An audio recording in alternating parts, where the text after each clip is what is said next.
Okay, you ready? Okay. Right. Everybody, I want you to meet my friend Bob. The year is 1979, and Bob has just finished school.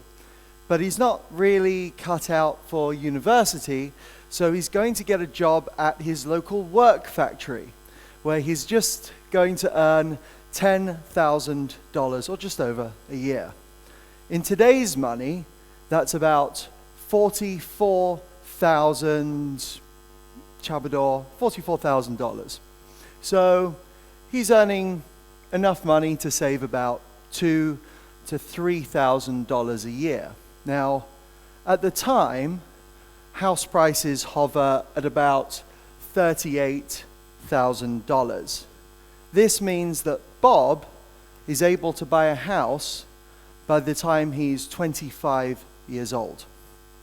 His British counterpart, let's call him Rob, is doing quite well as well.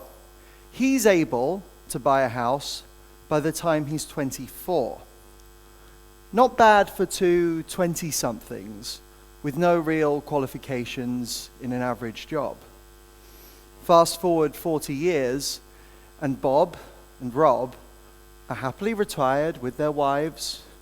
They've produced countless children and grandchildren, and they spend their days sailing around the world, all paid for by their big fat work factory pensions. Now it's time to introduce you to Boo Boo, who's my Zoomer stickman. Now, Boo Boo graduates from school in the current year. Boo Boo's had a much better education than Bob and Rob, so Boo Boo should get a lot more money than them when he goes to get his job at the work factory, which is now Super Mega Career Corp. Except he doesn't. He gets $35,900, which sounds great, but in reality, with all the price rises of pretty much everything, it's less in real terms than Bob got back in 1979. And with the price of housing rising disproportionately, he's not able to buy a house for ages. The situation is worse in the UK, where in 2007, salaries just stopped rising. The prices of everything went up. Inflation went up. It went crazy. But salaries didn't rise. The average Zoomer leaving high school without a university education, they're just going to earn between £14,000 and £18,000 a year. So the average first-time home buyer in the UK, their age is 33 and a half years old. In America, where they're supposed to be richer with higher salaries, the average first-time home buyer is 38. The only way that Boo Boo is going to be able to buy a house at the same age as Bob or Rob is by selling his body parts. We've all seen it. Well, not Boo Boo, he can't see anymore, but he can feel it. Instead of saving money, buying a home, starting a family, and living a great life, young people these days are saving nothing, living in squalor, in crammed shared accommodation, enriching their boomer landlord, Bob, or maybe Rob, and having a very unfulfilled life. Is it any wonder then that as house prices go up, fertility rates go down? Outside of Africa, the majority of countries have a sub-replacement fertility rate. This rate is going down. In Hong Kong, where people live in literal dog cages and have toilets in their kitchens to save on space, the fertility rate is just 0.7. If something drastic doesn't change, there isn't going to be a future to worry about. So, I remember talking to about this problem with my aunt, who herself got a free house, an inner London mansion from some mad old hippie in the 1970s. And I remember her saying to me, quite matter-of-factly, that's just the way things are. There isn't anything you can do about it. And I remember thinking, why not? And that why not led me down a deep, dark, mysterious rabbit hole. Because there are people all around the world with countless innovative, interesting, and really clever ways of building houses. There are so many methods which we can use to build houses cheaper and to a higher quality that there aren't enough to mention here. But the one that really stood out to me was using steel frames with modules built in a factory. And if you move the bulk of your production to a factory, you can refine and repeat this process again and again and again. So instead of paying hundreds of thousands of dollars to build a house, you can do it for tens of thousands of dollars.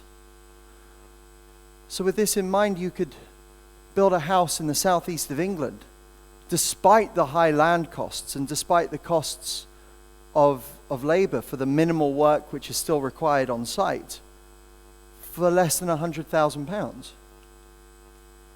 What kind of future could we build if we harness this technology?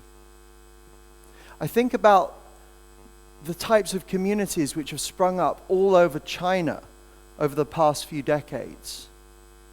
Places which are community-centered, which have plenty of green space and child-friendly play areas. Places which are safe and secure. Places which are dotted with commercial and retail space so they become hives of economic activity. And I compare that to the crime-ridden hellholes which have become a byword for affordable accommodation in the UK and America and many other countries around the world. Now, of course, there are nice places you can buy in the UK and America, but they come with a price tag to match. The average house in the in London, costs over £680,000. And affordable housing is generally considered something between 20 and 30% less than market price. This means you could be paying over £500,000 for affordable housing. I don't know about you, but £500,000 doesn't sound so affordable to me. There's also shared ownership, where the prospective buyer buys a share of their house, paying a mortgage on what they do own and rent on what they don't. This, however, doesn't leave much left over for life or savings. Clearly then, a new paradigm is required.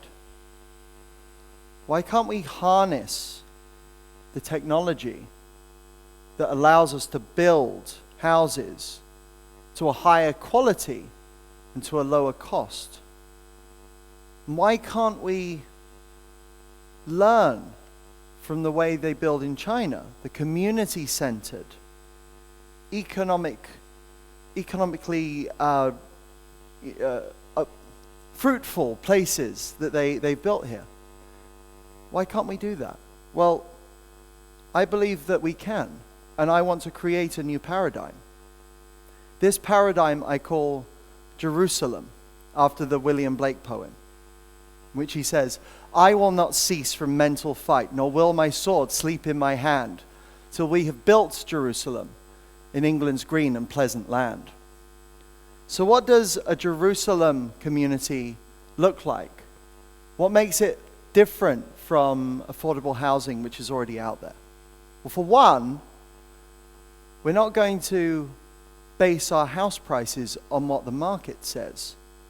We're not going to base it on excess profits, but on sustainability and affordability, on our own costs.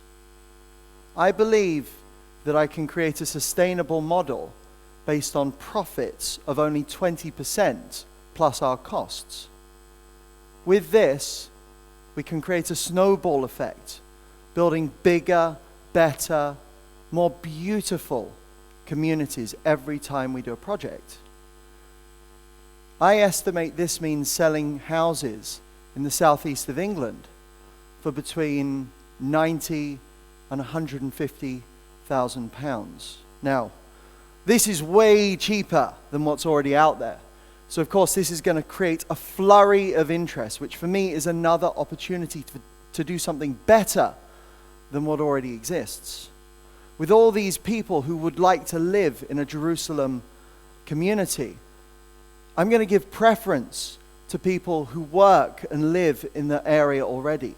Preference to people who have children and want children. Preference to people who are unable to get on the property ladder. But above all, preference to people who are communally minded, who will be great neighbors, who are friendly and have shown that in the past. I want to create a community where people actively engage with each other. On top of this, I want to make sure that the people in my communities have power. As soon as the buildings are sold, and as soon as the houses are sold, I want to transfer ownership of the public areas to a trust run by residents. They'll be able to elect a residents committee which is going to control all aspects of life there, from rubbish collection to lift maintenance to gardening, you name it. Jerusalem communities are going to be run by residents, for residents. You're also probably thinking, well, what if I bought one of these houses which are drastically undervalued and then put it on the market and made a £500,000 profit, right? Well, every Jerusalem house is going to come with a clause. You can't sell the house to anyone other than us for the price you paid for 10 years. Not only do I want to stop people flipping these houses for a quick profit, but I also realize that it takes years for friendships to forge. We need to maintain people in our communities for those relationships to develop. I want to create urban communities where people know their neighbors and are friends with their neighbors in a way that's unheard of in urban centers in this day and age. And lastly, I want Jerusalem communities to become hubs of life and activity. All around our communities are going to be retail and commercial spaces. And I'm going to rent them out at the lowest rate possible so that young entrepreneurs can start their businesses without massive barriers to entry. These should become incubators. They should become a hub of life and vibrancy in urban centers, many urban centers which have been decimated by high barriers to entry and online competitors. I want to make sure that our urban centers change to give future generations the opportunities that Bob and Rob enjoyed back in 1979. I want to make sure that anybody who works can afford to buy a house. Anybody who works can afford to raise a family. And all of those families can live in peace, prosperity, and fulfillment. Thank you.